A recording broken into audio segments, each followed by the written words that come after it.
Here we go, here we go, here we go. Hot glass going into the box.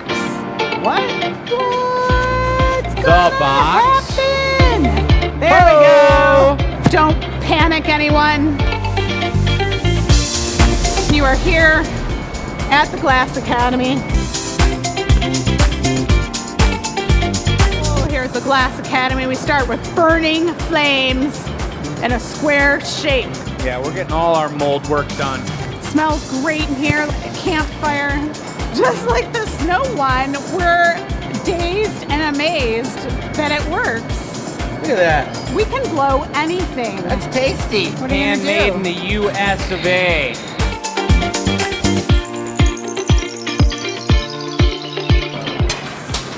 Oh, beautiful break, beautiful break. We're in the warmer upper, folks. Hope you're doing amazing. I'm gonna debut one of our newest tools here in the hot shop with a little bit of air from one of the guys. Our brand new pita paper. Keep it coming. Did you soak the pita? Ah, it's burning my eyes. You really want to Good. make sure you get plenty of garlic sauce on that bread. No soakage needed. That's the beauty of that material. It's not a cheap tool though. I just gotta tuck this bottom in a little because it's a little thin. Do you think that pita's cooling it off just right? I think it is.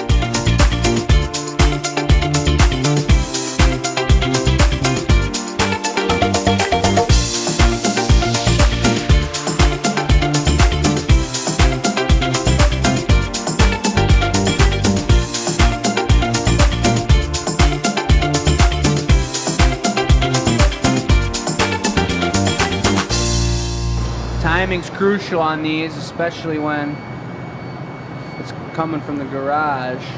Yeah, what just went on perfect. Had great heat on it. What color is it? It's a blue chrome, an iridescent blue chrome. Mom, you better tell them what a one gather vase is. A one gather, and I'm not sure that this happened. A one gather vase is one gather of glass to make the base. Jake must be taking some big old gathers if that's a one gather. That was one gather. It was a nice medium-sized casual gather. Toying with the idea of starting to stamp products right upon their body instead of bringing over the external bit. But the trick is to not heat it too much. Because as we've seen, what's the other product? The wine glasses. Galaxy glasses and waffle wine glasses, when you got something really thin and you heat it up for 1 extra second too much, then the entire piece sinks in and doesn't get a nice imprint. You got to have something to push up against if you're going to get a good bit of stamping action. Check out how we're going to get this metallic heart action going here. And that is the first blue-hearted one gather vase to be produced here at the GA.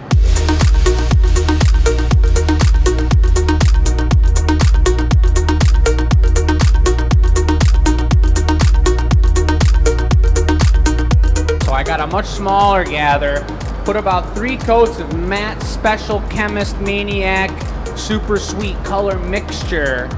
That's on the far left of the marver here, and then I'm gonna blow out a bubble and then I'm gonna gather over it, encase it in clear. And this is a mix, it's exactly right, of blues and purples, and I swirled it up on the very end of it. It's clear on the top. Here comes the bubble, and then we're gonna let it solidify and gather clear over it to make it really glassy and really tasty. We have many different blues. That's probably, I think, the color that we have most options of. Blue. Yeah, blues. We got a lot of different blues that come from a lot of different cobalts, and we use recycle for a lot of glasses. But there's a lot of overlap sometimes. If this was a completely cobalt, deep, beautiful blue glass, maybe we would use recycle underneath it, but to get the perfect desire, we can't choose the shade of blue when we melt a full take of recycle. We get what the recycle glass gods present to us. I think it would be really cool if we could establish a big blinking button or something. We have a technical question, it pops up in the corner, and it's like an alarm. We got to get the sounds going. Because We we talked do about love the those. sound, so she was Well. like, whoop, whoop, whoop. Technical question. The blue light special. The technical question, the blue light special. Whoop, whoop, whoop, Technical whoop, question. whoop, whoop, Technical whoop, question. whoop, whoop, The blue light whoop, special. whoop, whoop, The whoop, technical whoop, question, whoop, the blue light whoop, special. whoop. that wall right there, Michelle, let me point at it with, there you go. Those are all samples off of different batches of the recycled tank. And look, dark cobalt, real light aqua. You've got some that may even have a little bit of a purple hue to them. And it all depends on the type of production quantity of glass that we're running that week when we charge the recycle tank. If we're making a lot of blue product, the glass is a lot deeper blue. I got an even nicer swirl on this one than the last one, Charlie. It's still going to be transparent. That was a very important point that we talked about, so you could see the beverage from the inside. Blow. You saw what Jake was blowing that out. He was holding it downward to get a little bit of length on it. That's just the gravity. You're always using gravity. Puff it out. That's one of the glass blower's most important tools, guys, is gravity. Whoa. Whoa. You showed it to me real close. Blow. Beautiful.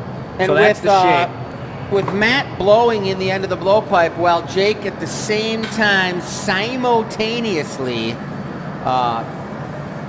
putting the jacks on the side of that bubble, controls the overall shape of the mug. You want to do a capaddle here? No, we're going to do a cap and squish.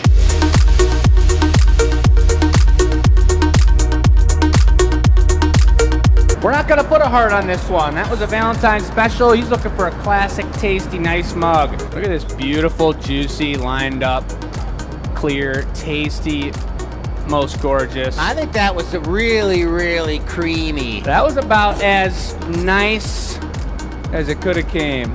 Watch this move. Super hot. That doesn't need to squish that hard because it's clear. Same here. If we were putting on a red foot, we'd probably be working it real good.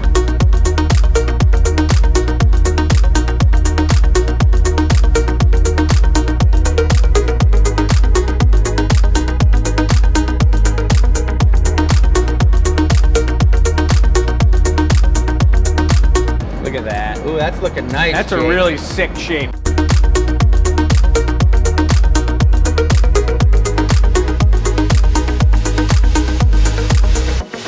Flared a hair more, but it's not anything. But I love the wider bottom. It's gonna be iridescent blue. Now this was kind of an artist suggestion here.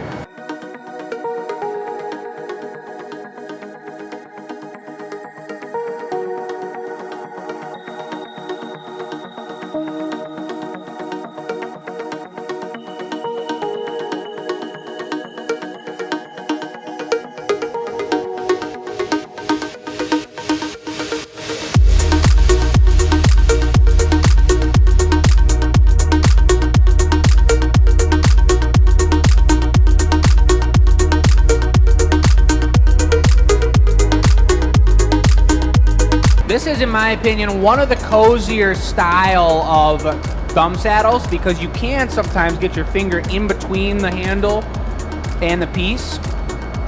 But the Chicago bean is so ergonomic, it's made to just be visually pleasing to the eye, and when you walk up and rub your hands on that metallic bean, 30% of this mug did just change on the fly, but we got word in that Charlie is in love with it. And let me tell you, he hasn't even seen the metallic bling bling of the handle yet.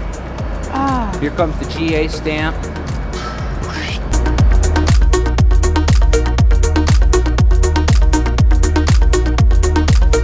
Look at that handle. You could tell Matt brought it over hot, by the way. Let me zoom in on it. Look at the connection point there. I love that swelling out. That's beautiful. It's like an elephant trunk almost. Exactly like an elephant trunk. Beautiful, easy break, nice punny. Matt's coming in hot, about 3,000 degrees hot with the torch. You see Chris preheating the tongs over here, super important. Make sure we don't crack that piece on its way over to the box. Steady hand flipper. Let's go.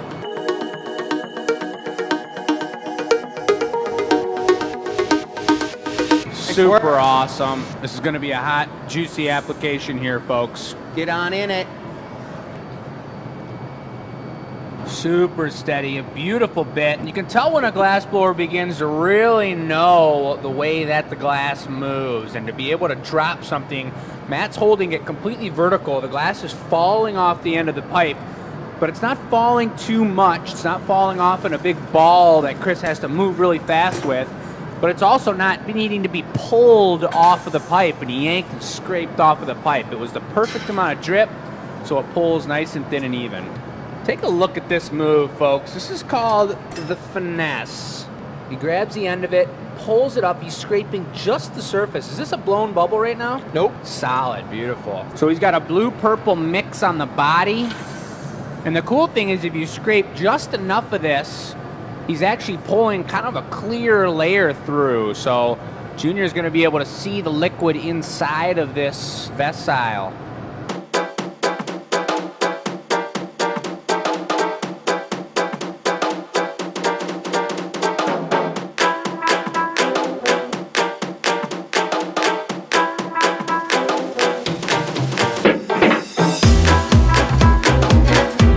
Look at that move. That takes some finesse. Now the marver is sticky. That's that steel plate there. Slightly sticky, but it's probably more slippery than it is sticky. Chris just put the perfect amount of texture on there. Pressure on the tip as he was turning it on there at an angle. And that took all those feathered little lines of action. Oh yeah. So here's where the true collaboration begins, folks, and as many of you know, it takes a team to make it happen. It takes design, it takes craftsmanship, it takes all kinds of crazy action to get it done. But here on the show, as we're sculpting pieces in front of your eyes, you will always see multiple people working together. And look at that.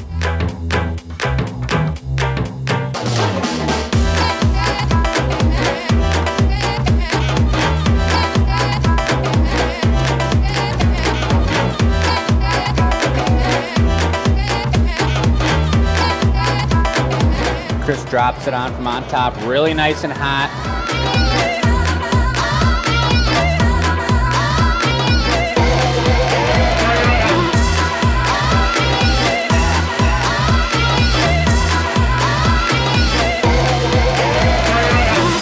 We got a beautiful black foot on here now, and I noticed that Matt took a second gather, maybe it's even a fresh pipe, because when you've got black, a really soft color on the bottom here, you want to make sure your connection's a little bit stronger than usual. And if he were to put black on black, it would have been a sticky situation and not sticky enough. It probably would have hit the floor.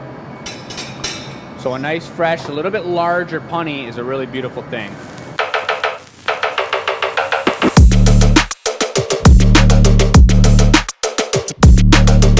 He's gently using the jacks and he's pushing down. It's gentle because you got a really good heat on it, but also blues, purples, and especially the black lip wrap are very soft colors, so he doesn't want to start too hard.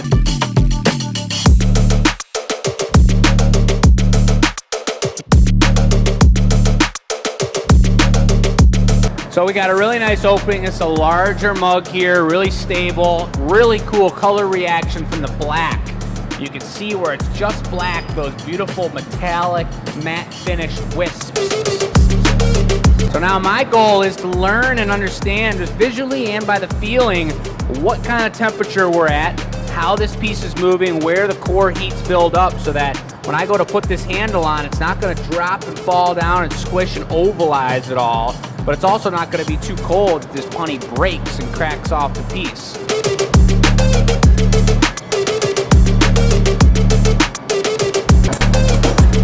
They're not talking. This is the one time you can get them to be quiet, is when you put a handle on. The handles are kind of nerve-wracking because you do only get one chance to get them right.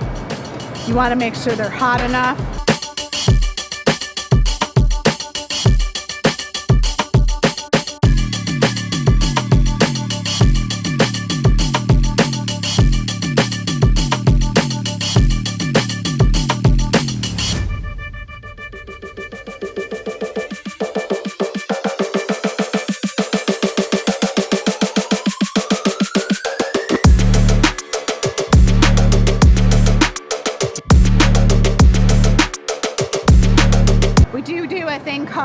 annealer reveal? I heard it. What?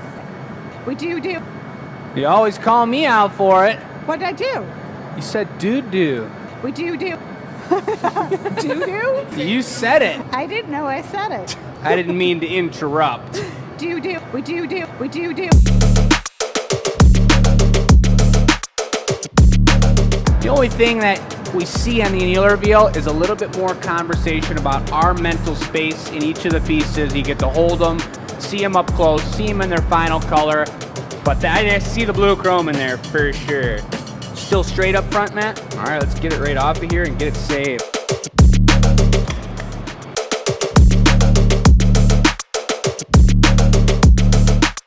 We're coming into the annealer. We're cooking at 942 degrees inside this particular box.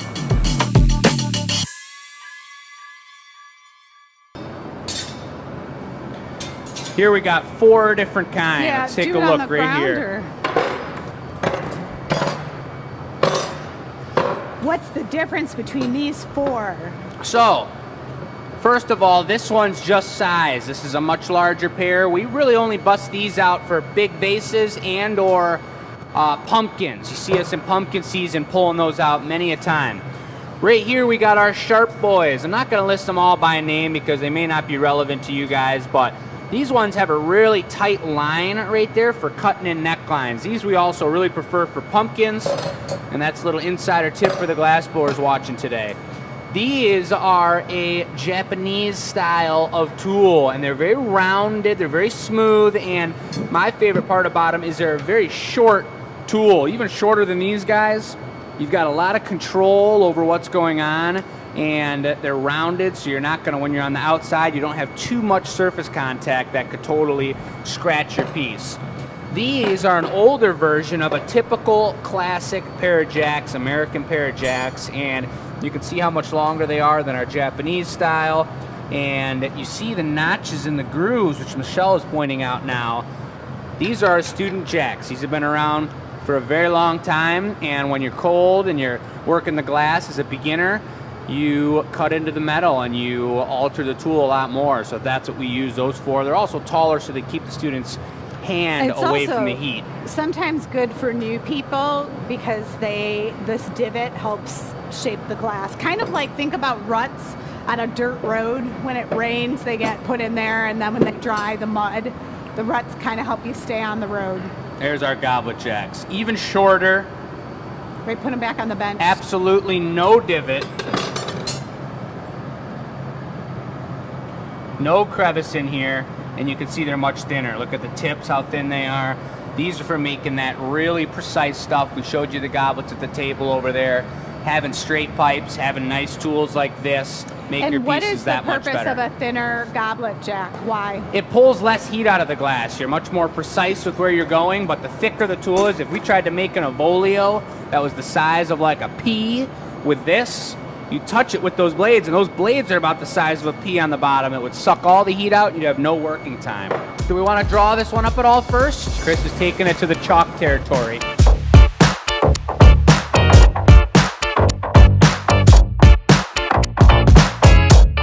No feet included.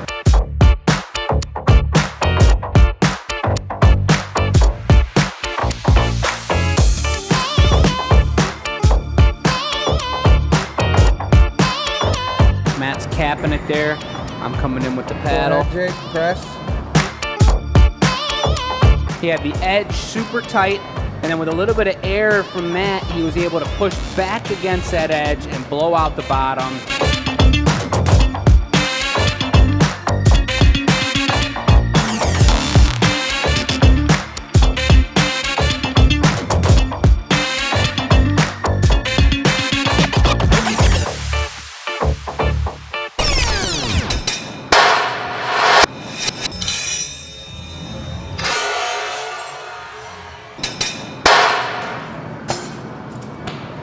Give me the punny. Give me the punny.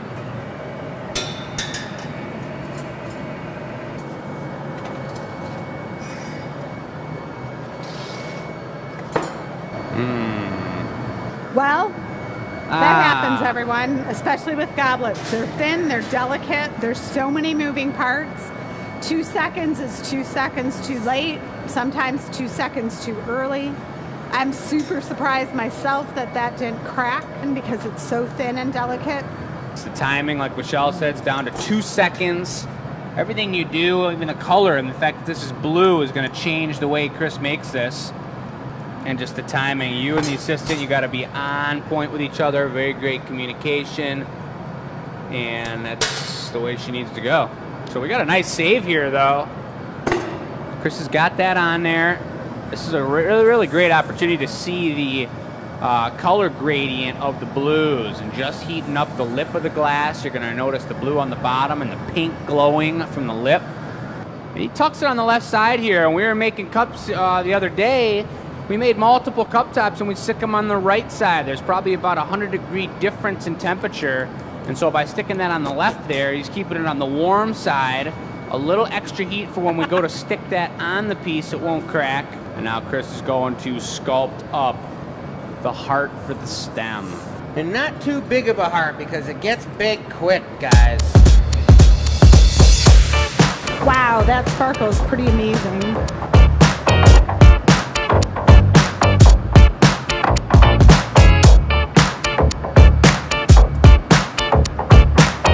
Looking like taffy.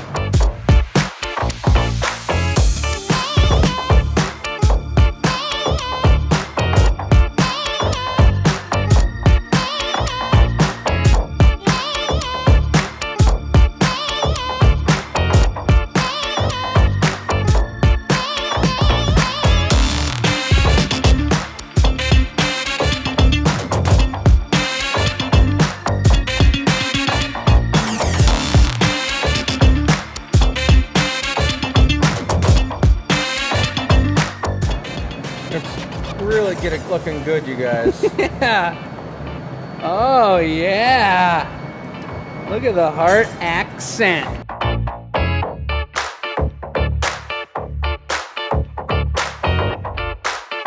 It's actually looking really cool. Look at that. Oh, my God. Woo, that's a super spin. I don't know if he's going to punny this one No up. money on this one.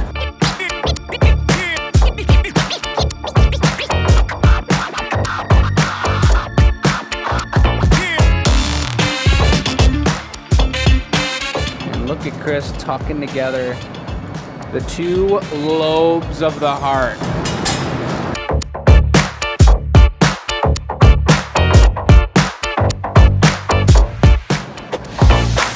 And he worked really efficiently on that to keep a really nice core heat on it. I don't want to reheat this thing all the way from the outside again.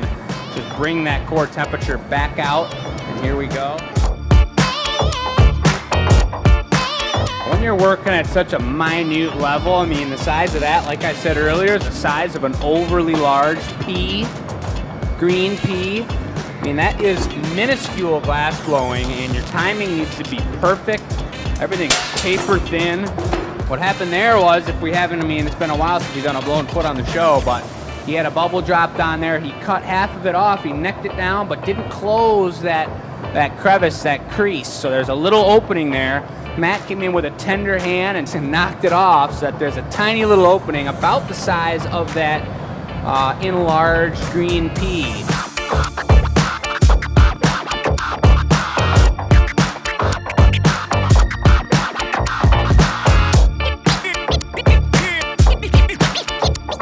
Chris just did it like a champ there. He did the full squish, and then he comes in with the last little bit of heat and pushes up the sides of that clear glass to hold the heart on. There's so many different angles, and we were talking about this too, the way you hit the pipe and the way everything's pieced together. You need it all to be stronger than your connection on the bottom here.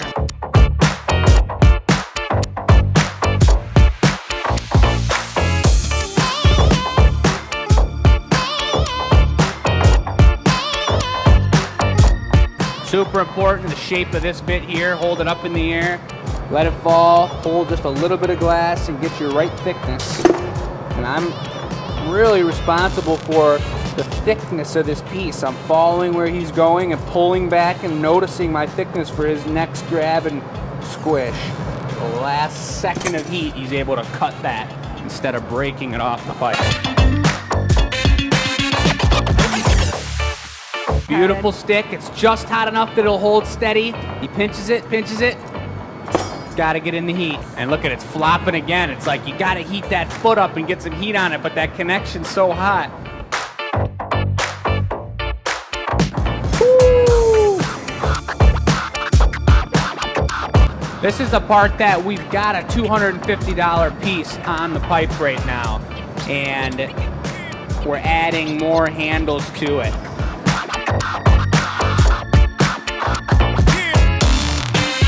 The leverage of him sticking this down in the pipe is scary.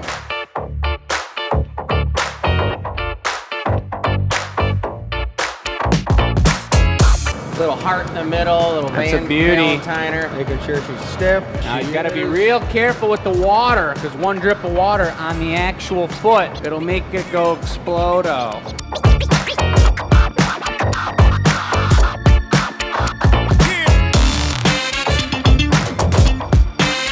Nice work, man. So this one was then a continuation of the goblet work that had been done the previous day. What's really beautiful about these, and you guys saw on the show, Matt learned a lot about goblets just in this one show, but I came in and brought Chris these bits, and the way these bits went on and the way Chris was laying them on, so symmetrical. These were different than the pinch bits that we do on a lot of different pieces in the back of handles. You could tell how there's a hole between each of these little, let's see if I put my hand behind it if you can see it a little better. There's a hole from the tweezer mark. And so this is almost like a ribbon going in and out and coming all the way up and curling at the end. This is a super ornate, delicate, beautiful move. You got the same ones on top here with the aventurine sparkling glitter glass with the copper flakes. It's a ridiculous piece. And then to top it off, there's the blue chrome. This piece for Judy and Charlie.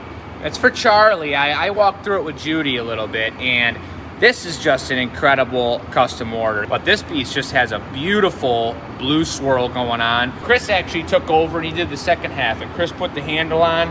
He put the Chicago bean up top, nice and cozy, a little bit of leverage. And then the handle, everything, I mean the spiral down the bottom. This is just, and you got your clear puck on the bottom there too. On this Chicago bean, how when we're looking at it from the side, you can see how crystal clear that glass is. But as we look at it straight down, if you were to go and pick it up, that blue from the handle comes through, and it's just this beautiful, beautiful cobalt blue. And the reason that's popping so hard is because this is all metallicized. This is our blue chrome color. Here's the warmer upper. This piece was up for sale. I don't know, honestly, if it's sold or not here at this point, but look at the way the stamp was stuck into the side. I think it's a super clean look on the mugs that it's applicable to. I want to start trying to do that. But you got the blue chrome heart right on here with a couple nice thumbprints. And this is just crystal clear glass, not a bubble to be seen. And you may not know what this is actually all about when I hold it like this and call it a one gather vase, but Michelle's a champion of flowers, and you don't have to be a champion of flowers, but you can be someone who enjoys flowers. And all you do is put up a ½ inch of water in here, put 3 beautiful flowers in there, and they spread out like this, and they just look ridiculous. And imagine if you had a blue one and a yellow one and a pink one or whatever it is, spreading out and puffing up right up here. Just a beautiful, beautiful thing. This was the warmer upper. It's got a heart on the front side of it out of blue chrome. It's a beautiful piece. We made this mug. It really turned out incredible. I gotta say it's probably about a 21 3/4 ounce drinking vessel. And look at the tech on the color there. Normally you'd see only 2 colors on here. There was a bottom coat and then there was a spiral of black, but because this was matte super special ultimate color mix, there's more going on there than 2 colors. Gives it more depth. Yeah, more pizzazz, if you will. Here's the giveaway for this next week. This was going to go on a piece. We ran out of time, and so someone's gonna get a gem of red glass. It's made with gold melted into the crystal clear. Beautiful little cute heart. We'll see you on the next live show. Bye-bye. And I could be a sports newscaster. I've fantasized about having a brain